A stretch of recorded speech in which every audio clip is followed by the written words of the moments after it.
Tezkor ob-havo ma'lumotlari. Assalomu alaykum hurmatli tomoshabin. O'zgidromet markazi respublikamiz hududida 5-martdan 12-mart kunlariga ob-havo ma'lumotlari qanday bo'lishini e'lon qildi. Bunga ko'ra, Qoraqalpog'iston Respublikasi, Xorazm viloyatlarida ham havo biroz bulutli, ba'zi joylarda o'zgaruvchan bo'ladi. 9-10 mart kunlari yomg'ir yog'ishi kutilmoqda. Qolgan kunlar esa yog'ingarchiliklar kutilmaydi.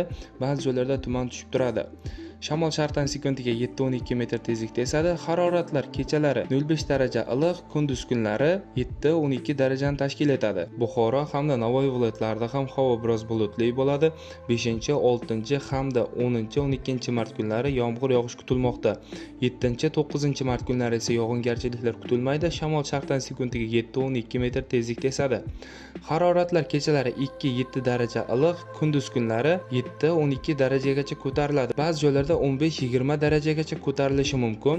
Toshkent, Samarqand, Jizzax, Sirdaryo viloyatlarida ham havo biroz o'zgaruvchan bo'ladi. 5-7 hamda 10-12 mart kunlari yomg'ir yog'ishi kutilmoqda. 8-9 mart kunlari esa yog'ingarchiliklar kutilmaydi. Ba'zi joylarda tuman tushib turadi.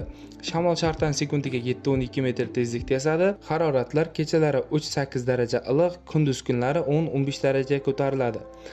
Qashqadaryo hamda Surxondaryo viloyatlarida ham havo biroz o'zgaruvchan bo'ladi. 5-10-12 mart kunlari yomg'ir yog'ishi kutilmoqda. 7-8-9 mart kunlari esa yog'ingarchiliklar kutilmaydi.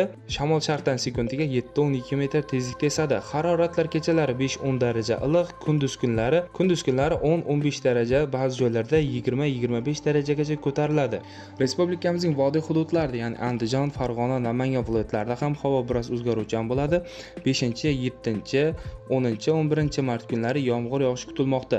8-9 mart kunlari esa yog'ingarchiliklar kutilmaydi. Ba'zi joylarda tuman tushib turadi. Shamol sharqdan sekundiga 5-10 metr sekund tezlikda esadi. Haroratlar kechalari 3-8 daraja iliq, kunduz kunlari 7-12 darajani tashkil etadi. Sizlarga yetkazmoqchi bo'lgan xabarlarim shulardan iborat edi. E'tiboringiz uchun rahmat, sog' bo'ling, salomat bo'ling.